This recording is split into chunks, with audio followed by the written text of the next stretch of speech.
All right, well, welcome everyone to the DCI Roundtable. My name is Bo Hayden, and our mission at the Dynamic Competition Initiative is to develop and advance innovation-based dynamic competition theories, tools, and policy processes adjusted for the nature and pace of innovation for the 21st century, for the benefit of society and the maintenance of an open democratic order.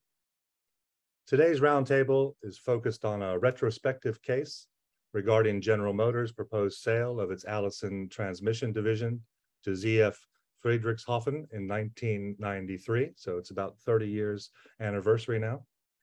The case brings up a lot of interesting issues of both product and innovation markets that we would like to talk about at the time, and also how we see it now, and also get into how this relates to the newer, more modern cases that we're up against. Today's guest speaker is Steve Cernak. He's a partner at Bona Law, and he has a long experience in industry and private practice in the area of international antitrust and competition law, as well as personal experience in this actual case from 30 years ago. Our two discussants for today are Nicolas Petit, professor in joint share and competition law at the European University Institute, and Doug Melamed, the professor of practice at Stanford Law School. So today we'll go and have a discussion now with all three of our speakers, and then we'll end this discussion and then have a more open roundtable after that. So Steve, the floor is yours. Let me get your slides up. Great, thank you, Bo. And there we go. Okay, so if you could go to the next slide. So the first question I'm sure you're asking is, why are we talking about a 30-year-old merger challenge? That is, this is a merger that, if you know anything about it, it is it rates at least at most a paragraph in the ABA Antitrust Law Developments book. Sometimes just a footnote as well. There isn't much known about this case, at least today.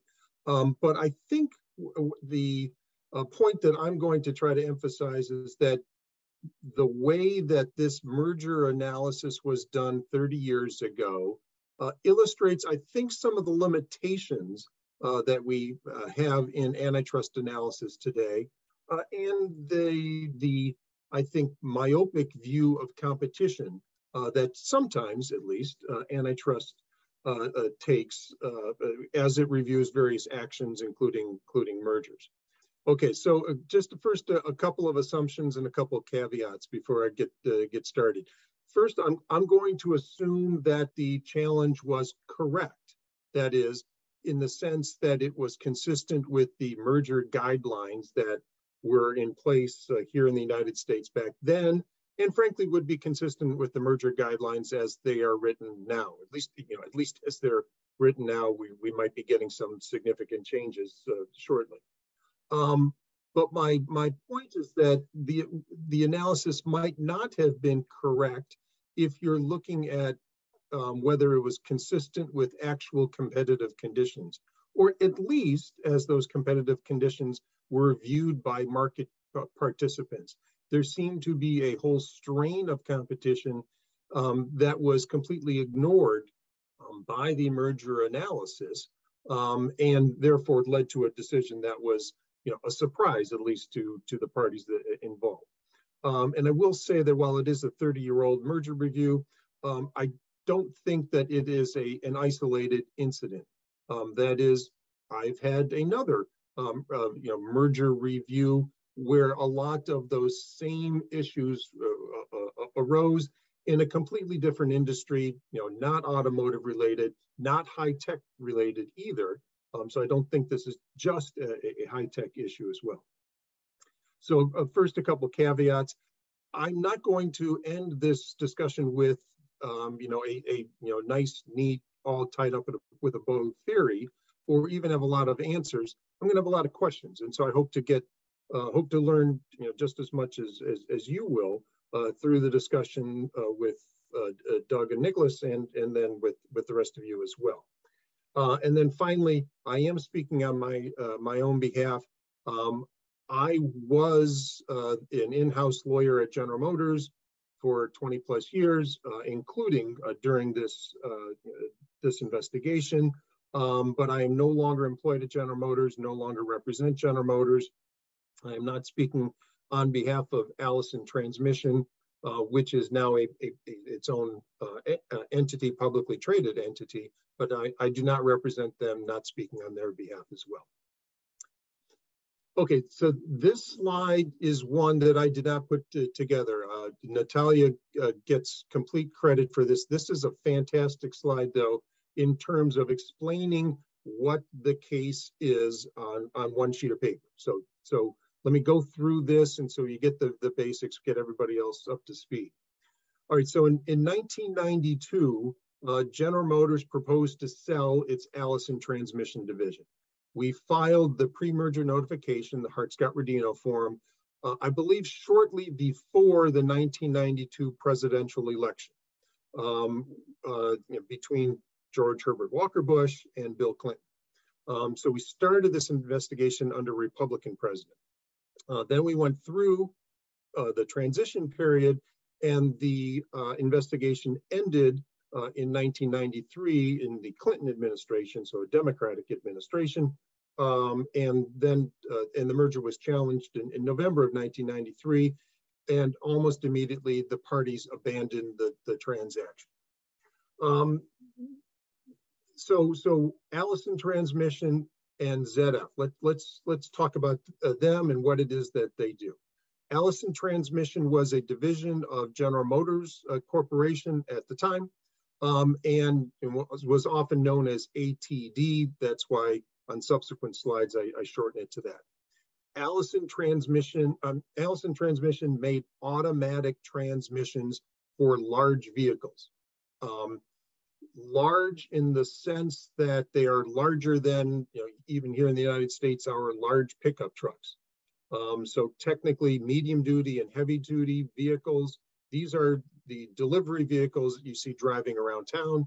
The garbage trucks, transit buses, school buses, and most importantly, at least to Allison Transmission, line haul trucks, the big tractors that pull the trailers down the highways, the biggest on-highway vehicles that you might see on the roads, at least here in the United States. And they made only automatic transmissions for those vehicles. We'll get to automatics and manual in just a second. So that was the entity being sold. The buyer was ZF. ZF was and is a German entity that makes a lot of automotive parts, motor vehicle parts, both automotive and larger motor vehicles. But for our purposes, the important thing is they also made only automatic transmissions, not manual transmissions. Here in the United States, ZF has rebranded in the last couple of years as ZF, because here in the United States, we pronounce the 26th letter of the alphabet as Z, not Z. But back then it was ZF, and I continue to call them ZF as well. Okay, so both companies made automatic transmissions. As the slide points out, a transmission, its function is to transmit the power from the engine to the wheels. And there are a couple of different ways to do that: manual transmission and an automatic transmission. For an automatic transmission, you simply, as it shows on the right-hand side, you put the transmission in, from park into drive, and you step on the gas and you go forward. It's that simple. For a manual transmission, you need to switch between the gears. So you need to manually, here in the United States, with your right hand, move from park to first gear, then to second gear and to third gear.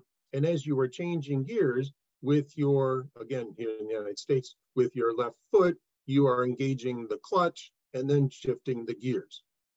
So the differences between manual and automatic transmissions are considerable. In order to drive a manual transmission, you need to have some level of training. It's more difficult to drive a manual transmission. Manual transmissions also, though, tend to be lighter So there, there isn't as much metal there, not as much in an automatic transmission. Manual transmissions, most importantly, are much less expensive than automatic transmissions. So there are differences between automatic and manual transmissions. In between, especially at this time, there was something called an automated manual transmission. That is a transmission where you needed to use your hand to shift the transmission, but you did not need to engage the clutch with your foot. Those automated manual transmissions still exist, but have not made the inroads that were expected back in the early 90s. Okay, so why am I focusing on the differences between the two main types of transmissions? Depending on the customer's intended use, some of the trucks that we're talking about only used automatic transmissions. That is, trucks that were used especially on stop and go applications tended to only use automatic transmissions. If you're driving a garbage truck, a refuse truck, from one driveway and then another 20 feet to another driveway and then another 20 feet to another driveway, and you're stopping and starting and stopping and starting, it's really difficult to be constantly shifting with your hand and especially with your hand and your foot. It's much easier just to leave the transmission and drive and stop and start. So for transmissions like refuse trucks that went on a particular route, it was the case that almost all of them used automatic transmissions at the time. Similarly for transit buses and mostly for school buses as well. Most importantly, at least most importantly to Allison Transmission, the line haul trucks only used manual transmissions. That is, the trucks that would pull these large trailers and would get onto a highway and then drive for miles and miles and miles, tended to use manual transmissions because you didn't need to shift the gears quite as much. You had professional drivers who had training, and the trucking companies were most interested in initial costs. So they went for the much less expensive version of transmissions, namely the manual transmission. Okay, so that's the industry that we're talking about here. What the government saw as they reviewed the transaction and talked to the parties, but also talked to truck builders and truck buyers, was that they saw a narrow market for automatic transmissions for each of these different vocations. So they saw a market for automatic transmissions for refuse trucks that went on a defined route, and automatic transmissions for transit buses, not buses that went from city to city, but transit buses that went within a city, stopping and starting, stopping and starting, stopping and starting. And they reached that conclusion by following the standard merger guidelines approach. They asked whether if a hypothetical monopolist raised the prices of an automatic transmission, hypothetical small but significant non-transitory increase in price of something like 5%, would the customers, either the truck builders or the truck buyers, switch? And the answer was no. That these folks who buy trucks and build trucks would for those particular vocations would not switch to a manual transmission. Therefore, the market was only for automatic transmissions for each of these vocations. This was also supported by the way that the Allison Transmission and ZF marketed these transmissions. That is, they marketed a particular transmission for transit buses, and the automatic transmissions for garbage trucks were physically a little bit different, and the warranty for each was a little bit different. And if the transmission was used for some different vocation, the warranty might have been voided. So those were the key markets that the Department of Justice found. Once they found the market, then the answer to the merger challenge is fairly clear. There were only two in the United States, only two main producers of automatic transmissions. Allison Transmission, that had been in business producing these kinds of transmissions for decades, and ZF, which had recently entered the US market. There was a smaller, another German company, JM Voith, that was also involved in some, but not all of these vocations. But basically, this was a 2-to-1 merger, at most a 3-to-2 merger. So if you accept the market definitions, this merger challenge makes a lot of sense.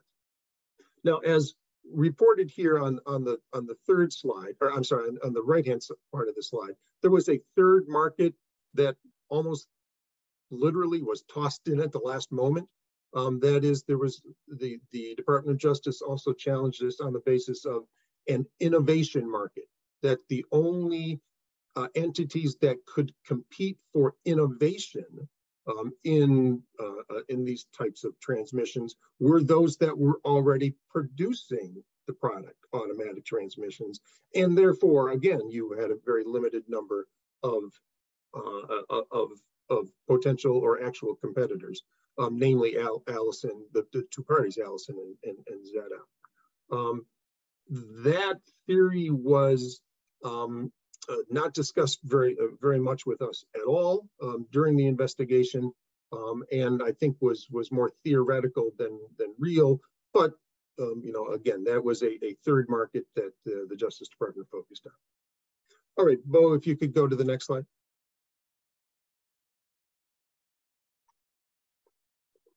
So given all of that, you're probably thinking, what was GM thinking? I mean, if you think that those are the markets that are involved, then of course the Justice Department is going to challenge it. And certainly we admitted that if those are the markets, then yeah, there are only three of us at most, in some instances, just the two parties that are involved. Well, here's what we were thinking, and I think this is the questions that end up getting raised. So for decades, Allison Transmissions was the only automatic transmission producer and competed hard. It competed hard against manuals. It competed hard against, especially a company named Eaton at the time, was the largest producer of manual transmissions. And there were several other manual transmission producers as well. And Allison Transmission competed hard both in terms of pushing automatic transmissions to the truck builders, the companies that built the trucks and then sold them to people that picked up the garbage or picked up the students in school buses, but also marketed automatic transmissions to the truck buyers. That is, it went to local communities, that would be purchasing garbage trucks or purchasing school buses, and said, here's why you ought to replace your buses that have manual transmissions with automatic transmission. And in some instances, in those certain vocations, they were very successful. And they needed to, Allison Transmission needed to compete hard to lower the costs. There was a gap between manual and automatic transmissions, but you wanted to shrink that gap as much as possible to lighten up the transmission as well, in order to make them as competitive as possible. It will always be a premium product, but you wanted to, you still competed against the non-premium product. They also competed in R&D to improve automatics, making them lighter, making them more fuel efficient so that the gear automatically shifts at the right time so that you don't waste gas. What was General Motors, the parent, thinking? GM was exiting all of its conglomerate businesses. So those of you old enough or American enough to remember, General Motors at the time, or for some period of time, sold refrigerators, had a monopoly or a duopoly in locomotives. and sold, medium duty trucks and heavy duty trucks. All of those had been sold off or were about to be sold off. At this time, General Motors did not have the money to invest in R&D in order to compete with manuals or anybody else. Now, the material that would back up all of the statements that I just made is no longer available to me. However, some of the material that was provided to you as background before this presentation comes from Allison Transmission's current website and their current SEC filings, Securities and Exchange Commission filings. And you can see from that Allison is still focused on differentiating automatics from manuals and automated manual transmissions. You can look at the risk factors, as Doug will confirm as a former general counsel. In order to make these filings with the SEC, you need to perhaps provide all of the potential risk factors and who you compete with. And Allison Transmission's SEC filings today talk about, we want to make sure that we continue to increase the growth of automaticity. And while that word doesn't trip off the tongue in English or any other language, it's what Allison Transmission was focused on in the 1960s and 70s and 80s and during this challenge in the 90s, but has continued to be focused on as well. They're focused on automatic transmissions versus manual transmissions. Yes, in the documents today, ZF and a couple of other automatic transmission producers get mentioned. Yes, 30 years ago, ZF was mentioned in some management documents. They were also mentioned, not a surprise, prominently in the documents by the lower level marketing person who only dealt with buses. Obviously, for that person, he was most concerned about ZF. Okay, so I'm sorry, next slide, Bo. Okay, so in that case, should this evidence have been determinative of this particular for this particular merger challenge? Probably not. Certainly, arbitrage would be very difficult here. So it's not like some buyer of an automatic transmission or a manual transmission can buy and resell the transmissions to somebody else. That physically would be very difficult, but also the Allison and ZF focus on and differentiate their products in such a way that would be very difficult to, if not impossible to do. But maybe some of the truck builders who build trucks that use automatics, but also build trucks that use manual transmissions, perhaps they can police the merged entity. That was certainly the argument that we were trying to make at the time. That is, if the merged entity is really trying to get growth in sales, what they're really trying to do is get growth against manual transmissions.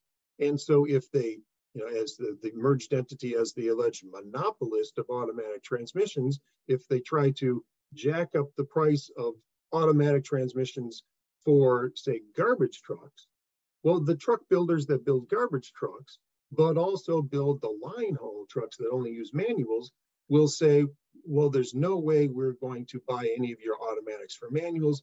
And so you'll be stuck, only focused on this narrow market niche of garbage trucks.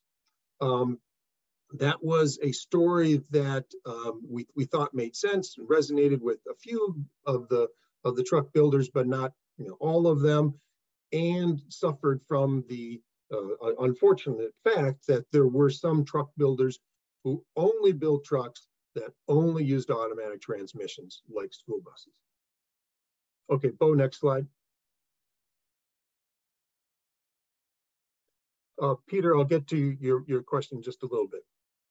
Okay, my point is not that this evidence, was what should have been determinate, but at least it should have been relevant, and yet it was rejected out of hand. And rejected out of hand not just by the Department of Justice, But frankly, the lawyers for the other party, for ZF, who said, well, if you follow the merger guidelines, this is what you end up with.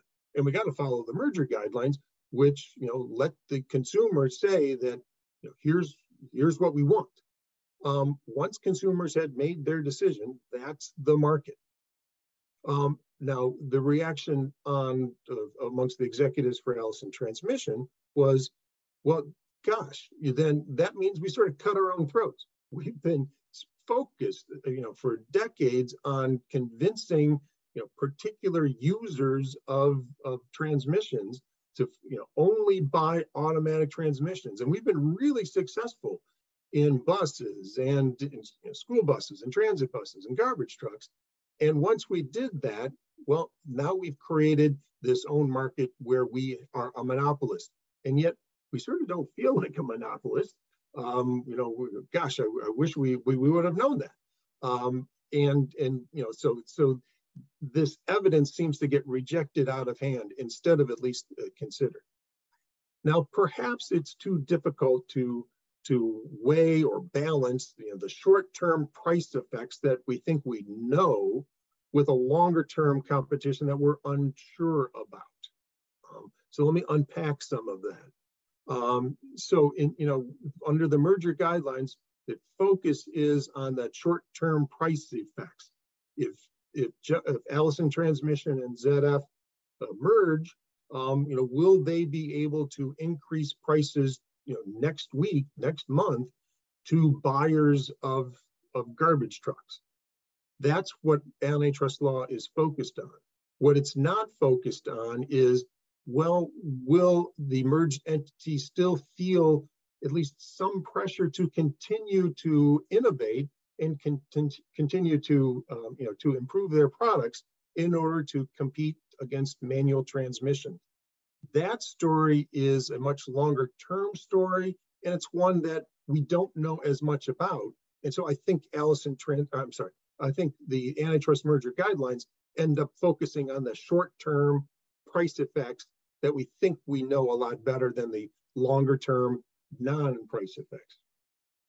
But it seems to me that if antitrust is trying to preserve the competitive process, even to protect consumers, not just particular competitors, that this element of competition should not be ignored, especially when it's so important to the parties and others in the industry. All right, next slide. Okay, so just 2 more slides and then I'll finish up. So I think the competitive process that I'm talking about here now is similar to potential competition or entry, but it's not exactly the same. Yes, Allison Transmission is concerned about somebody not in the market, that is the market for automatic transmissions for garbage trucks. But it's not that it's worried about somebody coming in and producing automatic transmissions, at some point in the future. It's that Allison Transmission is worried about them now. It's worried about the manual transmission producer who is imposing at least some sort of competitive pressure on Allison Transmission. So maybe we should broaden the market out to, something that would describe all ways of transferring power from engine to wheels in large trucks. I think that risk takes the risk of perhaps being so broad that it's not all that useful. What we're really talking about now is a type of competitive pressure to sort of continually improve, because if you don't improve, you might lose the whole thing. If the manual transmissions get so much better, if they get so easy to use, especially if you get rid of, having to use your left foot to make the shift, if it's much easier to shift with your right hand than it used to be, maybe automatic transmissions will go the way of the dodo. They won't exist anymore. That's the kind of competitive pressure, to use Nicholas's term, that he described in his Monopoly book. But my point here is, I think it goes beyond big tech. It goes beyond Apple and Facebook and Meta and so on. I think it also applies to these old smokestack industry. At least it can apply to these old smokestack industries like transmissions for big trucks. So let me go to the final slide, Bill. Okay, it's also not quite competition for the market. If you think of, Uber and Lyft, for instance, competing to be, we know that there's only going to be one or two providers of rideshare services, and you want to be the big one. You want to be one of the few survivors, and so you get Uber and Lyft racing to become one of the two rideshare providers. That's not, I don't think, quite what we're talking about. I think really the better analogy might be, to a hypothetical car company in the 1800s competing against a provider of faster horses. And I'm referencing, the perhaps apocryphal quote from Henry Ford that if I asked consumers what they wanted, they would have told me faster horses. The point is, getting from A to B can be done in lots of different ways. A horse at the time was one of them, but then it was completely replaced by motor vehicles, by cars. So similarly here, we're worried about getting completely replaced by some other transmission. So is this caused by the market definition paradigms? Should we get rid of talking about market definition at all? I hesitate to suggest that, because I think it does provide at least some rigor in the analysis. But it also prevents merging parties from saying, oh, no, you'll have to allow us to merge, even though we might be merging to a monopoly, because Microsoft will come in and put us out of business, or Google or Meta or IBM or General Motors, pick your big giant of a corporation of whatever time period we're talking about. I think at least the market definition seems to get rid of those non-rigorous stories. But what concerns me is that there seems to be some sort of competitive pressure, at least, that we don't have a good vocabulary to even talk about. In the same way, it seems to me as a non-astronomer, that the astronomers, talk about, well, in order for all of our models to work, we need to have dark energy. We don't know what it is, we can't see it, we can't measure it, but we know it's there because all of our models says it is. Here, I'd like to think that we can do better than that, and we can come up with some way of describing that, in order to, review competition in the right way, we need to take account of all the competitive pressures that are out there, not just those that are captured by the merger guidelines as they stand today. All right, so let me pause there. Let me stop there and turn it over to Doug and Nicholas, and then I'll respond to their questions and Peter's questions as well. Great. Thanks a lot, Steve. Really appreciate that, getting us going. Nicolas, you ready? Yeah, I'm ready. Thanks. So it's great to be here. It's great to meet Steve virtually after having read his entries into the antitrust source and the book that on antitrust simulation that he has penned. And it's always great to be with Doug, and it's always great to be with the DCI group. Okay, so this is a bit experimental. So I apologize in advance if my remarks appear a little remote from the conversation. I'll try to talk about the case. I'll try to talk about what Steve said, but again, this is a primer, so don't be too hard into the assessment. Okay, so I want to start by saying that trying to evaluate a case like this in the rearview mirror is a recipe for methodological disaster. Okay, and the main risk is insight bias. It's very hard to assess a decision, whether the decision makers were right or wrong, especially when we have to our avail facts which did not exist at the time of the adoption of the decision. The other reason why it's really hard is that there's no counterfactual against which we can evaluate the decision's economic impacts. Now, these concerns out from the outset it doesn't make retrospective case studies entirely irrelevant or moot for researchers. And I think, and you know, when I thought about today's session, I think the relevant ambition that we can assign to ourselves when we look at a case like this is essentially epistemological. So I'm sorry to use a very wordy and jargonic concept here, but I think we can use the basic facts in the decision to ask us a very simple question. So if we were the DOJ in this case, what would we need to know about the existence of competition or innovation after the transaction? Okay, this is a genuine epistemological question. What do we know and what should we know about competition and innovation if we were to reach a finding of significant impediment to effective competition or absence of substantial impediment to effective competition? Okay, what would we like to know about competition? What should we need to know about competition and innovation?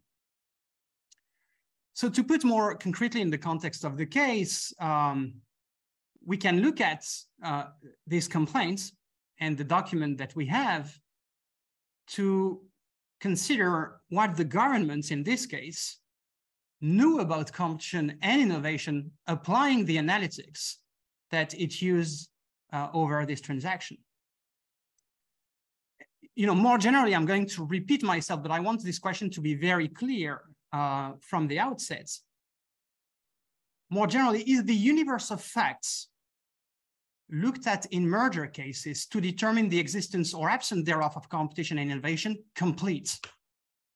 Is the universe of facts used by policymakers complete to make findings of competition or lack thereof? Okay, I think this is the question we can ask ourselves looking at this case. Now, I want also to, at this stage, to make a qualification here. And I'm sure Doug will be attentive and sensible to this qualification. There are very good reasons to exclude some facts about competition and innovation from an antitrust investigation. The marginal economic benefits of additional factual inquiries might be minimal compared to its costs. Okay, so there are procedural economy reasons why we do not want antitrust and merger examiners to consider the entire universe of facts available to industry participants in the context of a merger investigation. Okay. Now, this doesn't mean from the perspective of researchers that we should not and never question whether this universe of facts still meets the procedural economy trade-off that was evaluated and decided upon to determine the universe of facts relevant to an antitrust examination. And that's what we should be doing here. We should ask ourselves if additional facts, a more complete set of facts about competition and innovation might have led to a different determination in the case under scrutiny, okay? And yeah, I like to say, for instance, that you know, competition policy actors do know stuff about competition, but they do not know what real competition is. Only industry participants know this, right? It's a bit like me. I mean, if I play basketball, I will never experience what it is to dunk over Shaquille O'Neal, right? I'm way too short for that. So I have to rely on inferences on analytical tools and devices. But I want to know, I want to have the better tool to experience that sensation. So should we have a better tool? Should we contemplate in more facts? Okay. So let me, you know, maybe move on and try to be a little more concrete about this. Okay, so what did the DOJ here know about competition and innovation? So let us focus on competition. As Steve very well said, the known and disclosed facts from the complaint are the creation of a monopoly, the formation of a duopoly over automatic transmissions for transit buses and trucks in the US. Okay, essentially this is what the DOJ knew about future competition. And so when we think about this and we try to characterize what the DOJ knew after the investigation, we understand that the DOJ knew about inexistent or limited rivalry in a geography restricted to the US, one sales territory, and restricted to automatic transmissions, one product. Okay, so the knowledge base on which the DOJ opposed to the transaction was a finding of inexistence or limited rivalry in a specific geography, the US, over a particular product line, automatic transmissions. Okay, and the question we can ask ourselves is, was this restricted knowledge enough to draw an inference of weakened or limited competition? Okay. Now we can make the kind of same analysis or trying to summary about what the DOJ knew on innovation in the case. So the government observed, considered, and knew for our purposes that technological competition was worldwide, that technological capabilities in manual transmissions could not incentivize innovation in automated transmissions. The DOJ knew that only 3 firms existed worldwide with innovation capabilities in automated transmission, and that these 3 firms corresponded to the 3 firms presently selling in the US. The DOJ also seemed to know that an integration of Allison within DF would likely lead to a discontinuation of valuable innovation.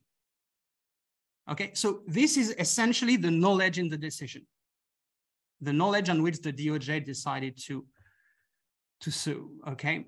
Now, okay, the question is, are these knowledge facts sufficient to approximate the real state and extent of competition in the industry?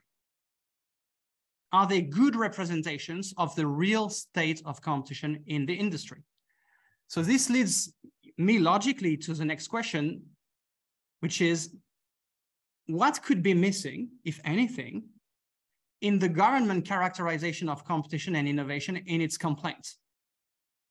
Okay, from a very distant standpoint, if you look at the complaints, what are the ingredients that appear to be missing to reach a determination that competition will be weakened or eliminated in the product markets and innovation markets under of concern here, okay?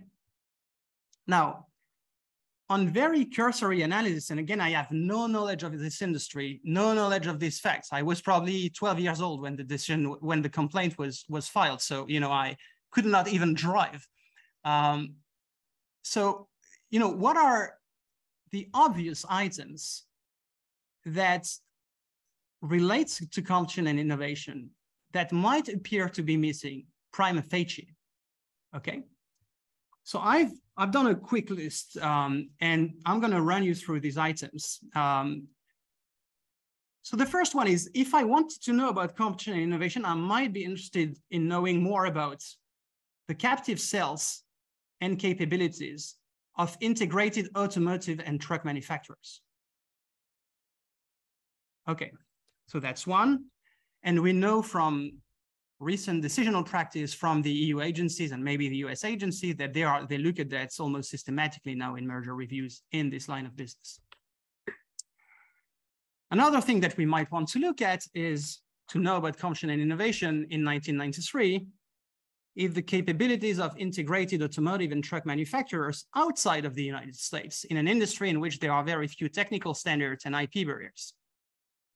I'm thinking here about Europe and Japan. Okay. A third item on which we would like to know more to know about competition and innovation is the R&D figures for the parties' actual competitors and potential competitors. Another item that would be interesting to know about is the current, at the time of the decision, innovation pipelines of the parties and industry peers, right? So I've done a quick research earlier today, and at the time, some people in technical organizations, engineers, were talking a lot about innovation in electricity and dual systems transmissions. We have no and of course, this might be in the file, the complaint is not everything, but there's no discussion of this, right? It doesn't seem to be very relevant to the analysis conducted here. Okay, other things. We have very little information about the market trends, the industry trends. Is the market growing, in automated, in manual? Is it in decline? Is the market saturated? Is it not? And so on and so forth. We have no benchmark for innovation cycles in the industry.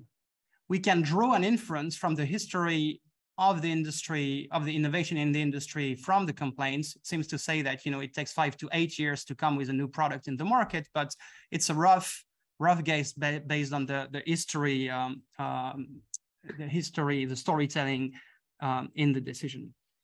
And last but not least, and I think this is the most important point and the one which really made me pause when I read the complaints. And this is, I think, one, if you had to spot one thing in the complaint, to me, it would be this one.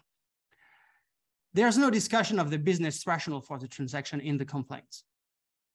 Okay, so, and the question has to be this one.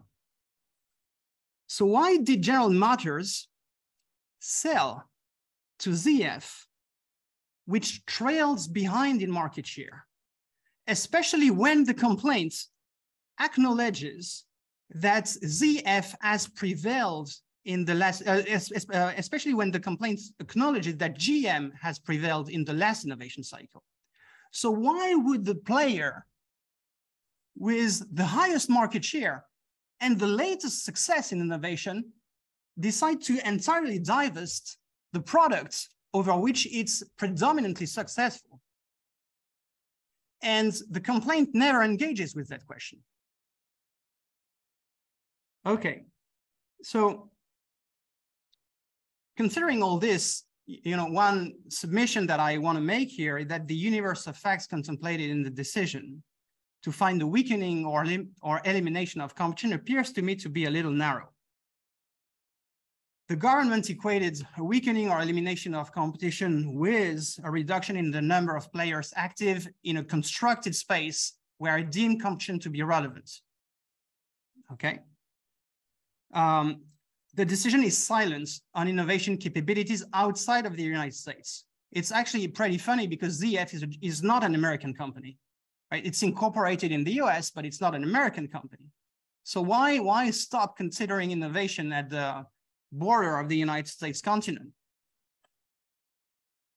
Okay, so I'm going to finish here. I need 3 more minutes to hammer out a few high-level implications here. And again, I don't want to be mistaken here for saying that all the information of relevance is in the complaints. The DOJ knew way more, and the parties submitted way more, but the analytics that matter are in the complaints, and the analytics that don't matter are not in it, right? So we want to ask why these facts, which were probably available to the agency, didn't make the cut or were not discussed in the complaint or later in, say, commentary. Okay, so 3 remarks to close. Okay, the first remark is that it seems to me the decision equates competition with rivalry. Okay, it's written black and white. The decision takes objection with the fact that the number of competitors in the innovation market, but also in the product market, decreases from 3 to 2. This is vintage antitrust. But let us think about this. Is reduced rivalry in itself suggestive of weakened competition? Don't we need something a little more complete, like, pressure, competitive pressure, or competitive uncertainty? And if rivalry decreased by loss of one market player, which is what happened here, rivalry decreased by loss of one market player, might mean weakened competition in short-term price competition in product markets. Does this equally mean a weakened competition in innovation markets in the long term? Okay, so in the decision, it's very interesting that the agency seems to be considering that the loss of one player, 3 to 2 in product markets, equates with the loss of competition in the innovation market, 3-2. But in the long term, the pool of potential competitors and innovators might be much larger. I mean, it's not an unreasonable conjecture to consider that in the long term, you know, there's more players in that space than just, you know, the 3-2 in the product markets. So can we equate this, you know, can we analogize all these things? You know, there's lots of logical jumps which are made in the complaint, which to me do not constitute natural logical implications. Okay, the second takeaway, very important in my opinion, probably the most important point in the reading of this complaint is the decision doesn't engage with any concept of pro-competitive exits. So failing to ask why GM sold ZF, the decision never really considered that the industry might be in a period of reconfiguration with less integration from certain car and truck suppliers and a sort of outsourcing of these capabilities to players which want to specialize in certain lines of products. And actually the same problem was encountered in numerous decisions on this side of the Atlantic in Europe. In the GE General Electric Alstom merger, the European Commission adopted remedies which prevented Alstom from entirely exiting the power markets and refocus on transport markets. So in other words, the decision led basically the agency in Europe, and probably here the agency in the US to lock industry players behind barriers to exits. Okay, and we don't really understand the social cost of this. And we might want to think about this, right? Now, that leads me to my third point, which is failing to have a possible, you know, failing to contemplate space for pro-competitive exit justifications. The decision never engages with the relevant question, which is, are the private pro-competitive gains from exit by one player, you know, more socially useful, important than the anti-competitive effects of lost competition and innovation? Okay, so we might want to have a concept which allows us to consider the private and social gains and benefits of pro-competitive exits. Okay, or is it better to leave a firm competing in a market in which it no longer wants to be? Right. So in this case, General Motors, you know, what is the counterfactual? Would General Motors basically compete very tepidly in these markets, not investing much in its automated transmission business? Wouldn't the world be better off with a transfer of these assets to a company like ZF or another company in the markets? Is society better off with a company that's trapped behind barriers to exits, not competing fully because it really wants out of this market and trying to phase out the business over the long term? Okay, so these are I think the policy questions that we need to ask ourselves when we look at this case. I want to thank Steve again. I hope that was not too remote and clear enough. And thanks for the attention, and I look forward to the discussion. Great, thank you, Nicolas. Doug, it's your chance to wrap it up. You ready? All set to wrap it up. Thank you, Bowman. I appreciate being here, and I'm grateful for the opportunity to participate with Steve and Nicolas in this interesting conversation. Unlike Nicolas, I'm not going to really try to present a theory of how to think about mergers in any kind of complete way, but instead I'm just going to raise sort of 5 brief points that I guess are related, but I'm not going to spell out exactly how they're related. Completely agree with Steve, by the way, that antitrust should not be wooden and should be focused just on static or price competition. Although I'm not entirely sure that accurately describes antitrust today, but that's a conversation for another time. Okay, the first of the 5 points is some thoughts about how to think about antitrust obstacles to mergers.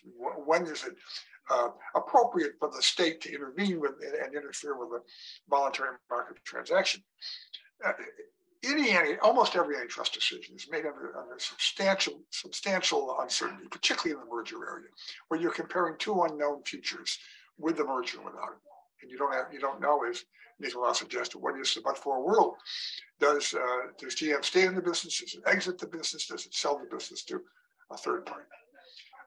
The current merger law, at least in the U.S., implicitly, I think, presumes efficiencies, and it puts a real burden on the plaintiff, a burden to prove. And I think Steve is suggesting not clear that the government, had it been enlightened, did enough to overcome that presumption in effect and to meet that burden.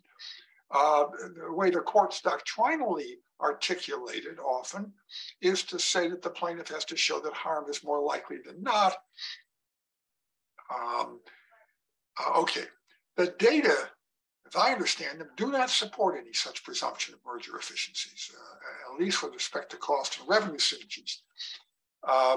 Intellectual property kind of matters might be different, where you're combining know-how and expertise. But of course, for the IP itself and even much of the know-how, licensing is at least often a potential alternative to acquisition. Acqui-hires might be even different, but that's not what this case was about. So it seems to me one ought to ask in any individual case, what's the downside of a false positive here?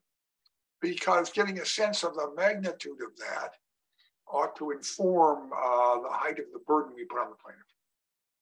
In other words, when I did merger work, in practice, even though I wasn't anticipating making an efficiencies defense within the meaning of the guidelines, I'm sure Steve does this, all practitioners, I think, do it.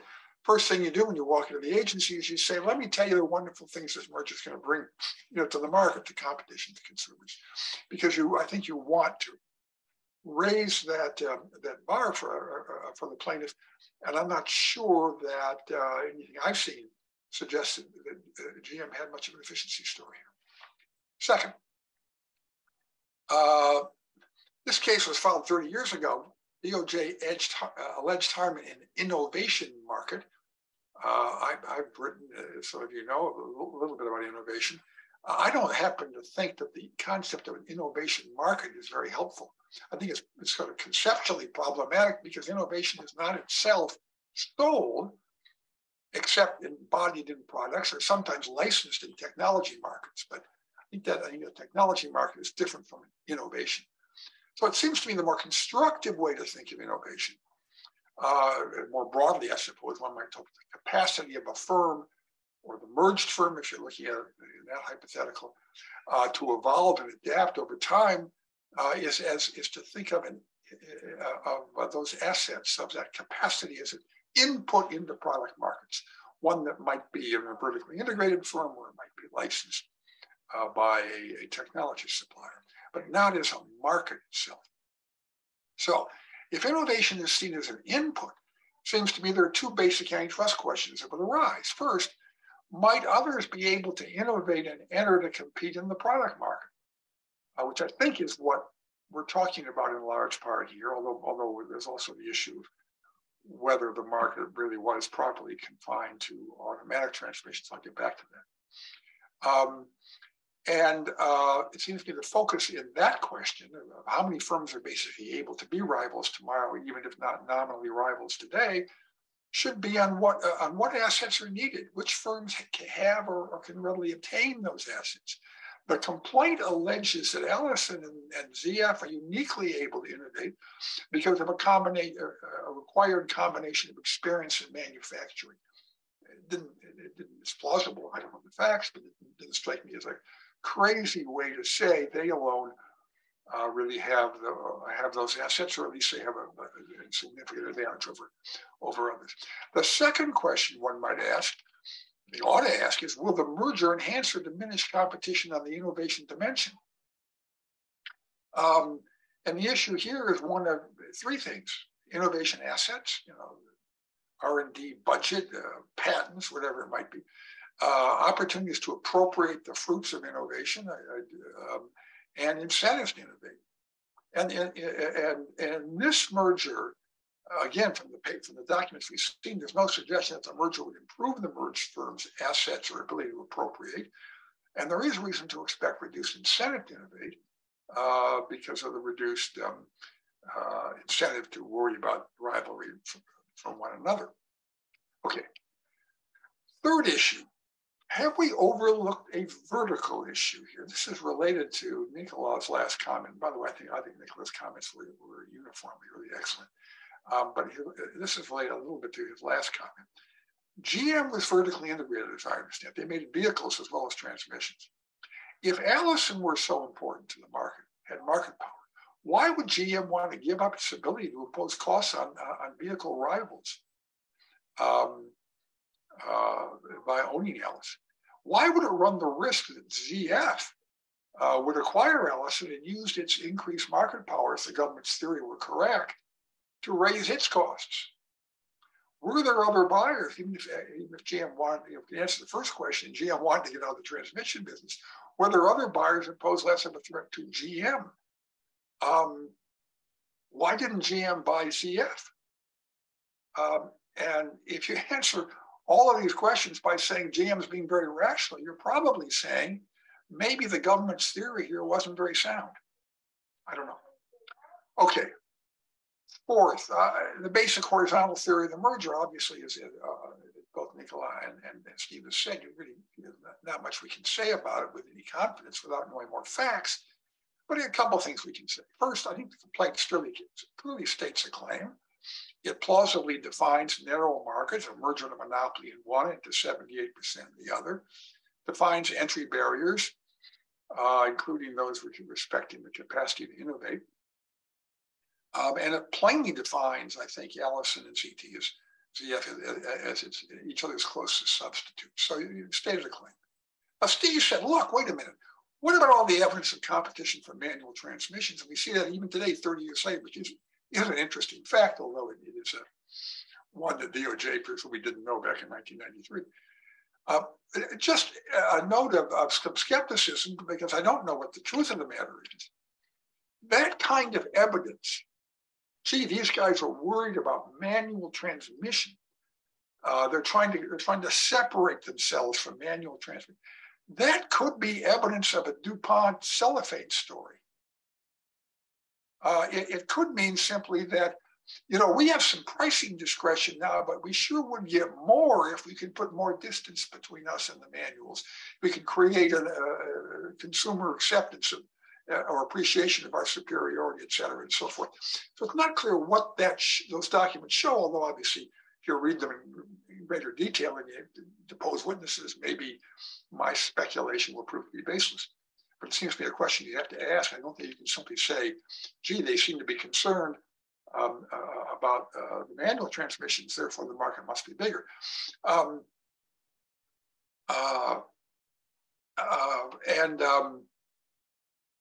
This kind of relates, and I completely agree with Steve on this one, that concerns about the limited value of market definition, particularly when market definition is kind of mechanically engaged in, and you wind up having a kind of a static view of what price competition look like today. But this particular evidence, while it seems to me calls into question market definition, not because it says market definition isn't useful, but because it could point out a point that is really important and often overlooked by people who focus too mechanically on markets. And that is that the most effective rivals outside the relevant market can and do impose important competitive constraints. And conduct that raises entry barriers, for example, you could think of the Microsoft case against Netscape as simply an entry barrier raising cost, are ways of diminishing that outside the market competition, which in some situations, particularly when you have monopoly or near monopoly inside the market, could be really important without necessarily contradicting the point that there is a separate market in which substantial market power is being exercised. Okay, fifth and finally, just some thoughts about the sort of entry evolution oligopoly notions that are really, I think, what Steve is talking about in part. Transmission industry is evidently very segmented. I guess there's no real dispute about that. Whether movement from one segment to the other is easy or hard is not the only question. We need to know whether firms are differentiated in their ability and incentive to migrate from one segment to another. So maybe it's all easy. And then you've just got a simple question of, well, do we care about competition in the market where entry barriers don't really pose much of an obstacle? But if entry is relatively easy, but firms have differentiated capacity to enter, and by enter I now mean evolve from one segment to another, maybe Ellison and ZF are the most likely, the best situated, therefore the most likely rivals in an increasing number of segments. Even if others might enter, they would be disadvantaged in doing so. So maybe this merger was anti-competitive for reasons somewhat beyond the complaint, because of what might be called, and I realize we're all a little shy about using this nomenclature, might be called potential competition theories and a whole host of other, industry segment or product-specific markets. And maybe the competitive risks were therefore much broader than relation to the complaint.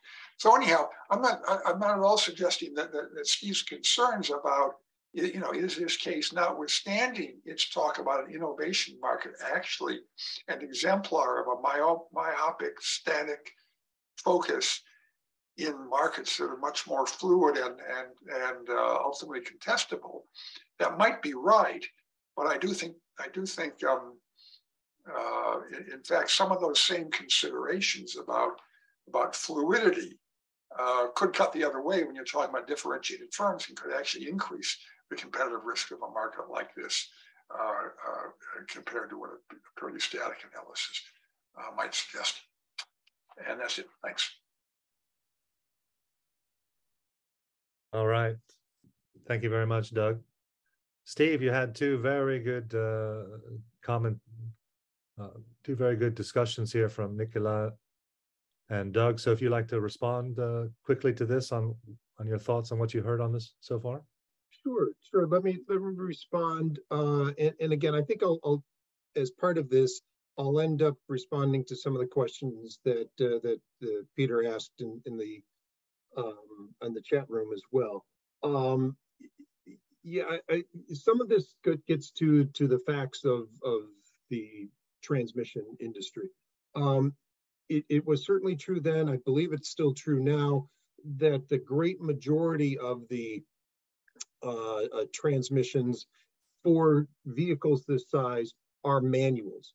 That is, that there are more manuals than automatics, and that's really a function of there being a lot more line haul trucks that are, taking the trailers, the large trailers down the highway. Then there are garbage trucks and fire trucks and all those other large vehicles that that might more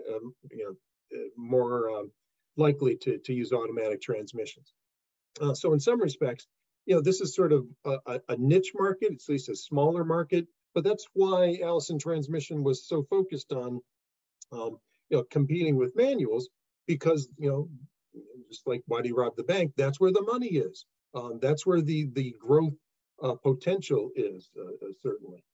A question that Peter asked and that Doug alluded to as well, and I certainly agree with, that is, you walk in with an efficiency story, if for no other reason to say, here's all the non-bad reasons why we are getting together. You might not term it efficiencies, but you at least want to explain why it is that why the merger is taking place.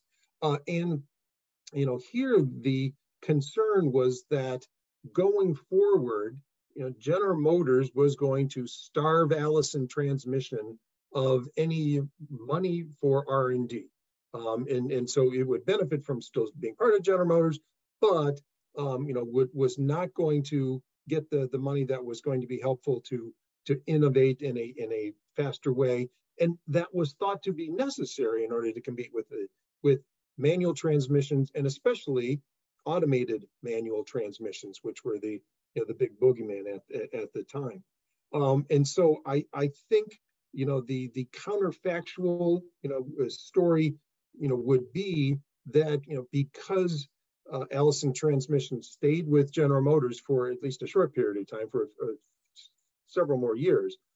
It did not innovate as quickly as it otherwise would have if it had gone with ZF, who was willing and able to spend more money on R&D. Now, Allison Transmission then did go private, and the private equity firms did invest in Allison Transmission, and then Allison went public just a few years ago. And so during the time that it was privately owned, did innovate, and you can see all of its innovations on its website, because they've got a nice almost year by year of here are all the innovations that we made. Oddly enough, they've left out 1992 and 1993 for innovations, because I don't think there was a lot of innovations while everybody was working with me to try to get this deal through.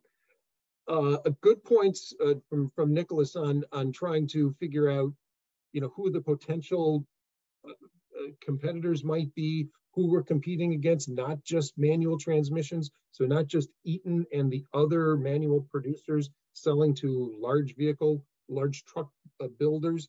It was the case that car manufacturers were and still are vertically integrated. That is, most car manufacturers make their own engines and transmissions, and put them together with a body. A lot of all the other parts are from other suppliers.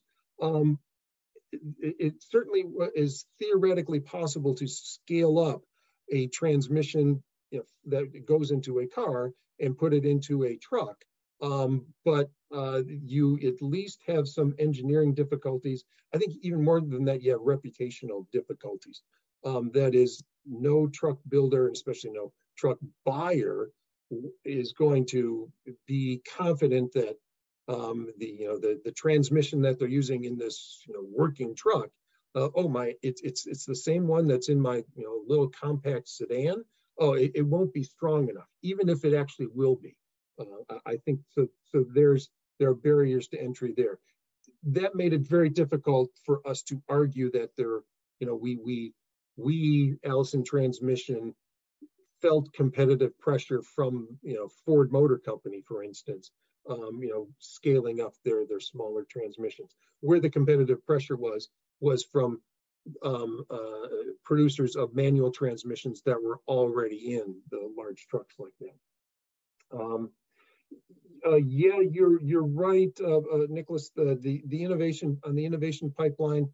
Allison Transmission had just gone through a large R&D program designed to lighten, that is, make lighter the automatic transmissions that it produced, and to at least try to make those transmissions palatable for smaller vehicles. The largest pickups here in the United States, Class 3, Class 4 vehicles.